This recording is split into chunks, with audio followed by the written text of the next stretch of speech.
Podjetništvo med mladimi postaja vse bolj priljubljeno, saj se številni odločajo za samostojno poslovno pot namesto tradicionalne zaposlitve.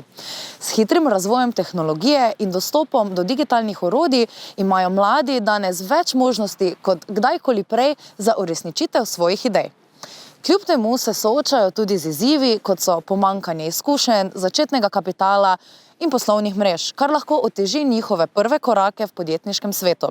Na Srednji elektroračunalniški šoli Maribor imajo za ta izziv odlično rešitev. Program Moje podjetje se na Srednji elektroračunalniški šoli izvaja v obliki krožka in sicer že 5. leto.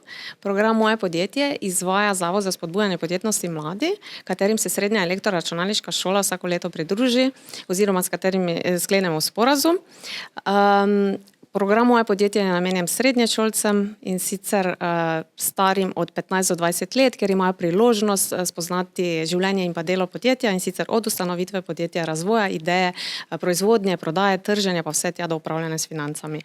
Dijaki v začetku šolskega leta oblikujejo ekipe, nato v skupini razvijajo ideje in si razdelijo vloge v podjetjih. Dijaška podjetja so ustanovljena v obliki delniških družb, za zagonski kapital pa prodajajo delnice staršem, učiteljem in prijateljem. Na koncu se podjetja lahko predstavijo na regionalnem izboru, ki ga organizira Zavod za spodbujanje podjetnosti mladih, zmagovalci pa se lahko predstavijo na državnem tekmovanju, kjer izberejo dijaško podjetje leta. Med našim obiskom na Srednji elektroračunalniški šoli v Mariboru so se nam predstavile ekipe s svojimi poslovnimi idejami. Podjetje Sennheiss razvija idejo pametne naprave, ki je vgrajena v pohištvo in natoči pijačo s preprostim glasovnim ukazom ali s pomočjo ukaza na pametnem telefonu. Podjetje WoodCharge pa je usmerjeno na proizvodnjo okolju prijaznih stojal za polnjenje telefonov, izdelano iz biološko razgradljivega lesa.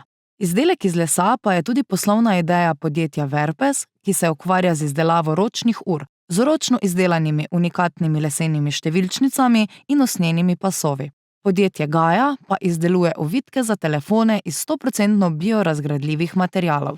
Zanimivo poslovno idejo pa so imeli tudi dijaki prvega letnika Simon, Matic, Vito in Izak. Ustanovili so dijaško podjetje Mizarnik, ki izdeluje prav posebne pisalne mize. Več o njih pa nam bo povedal direktor podjetja in občan naše občine Simon Čadež.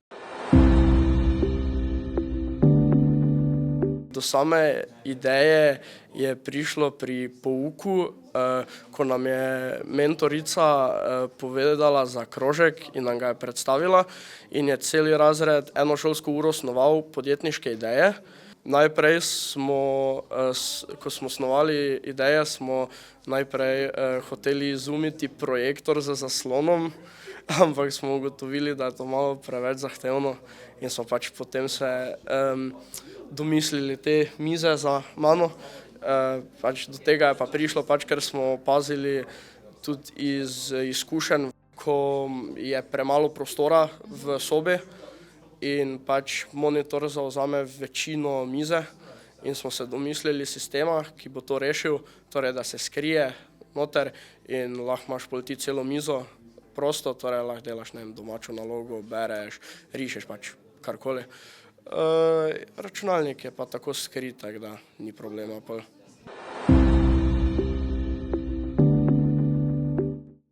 Ja, promoviramo se večina na socialnih omrežjih, tako tudi ljudje dosežejo našo spletno stran Mizarnik PP.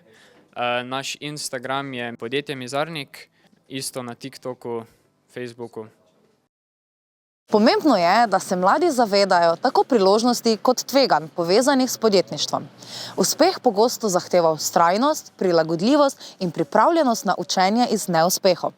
S pravilno podporo in dostopom do znanja pa imajo mladi podjetniki priložnost, da s svojimi idejami ustvarijo pozitivne spremembe in si zgradijo uspešno kariero.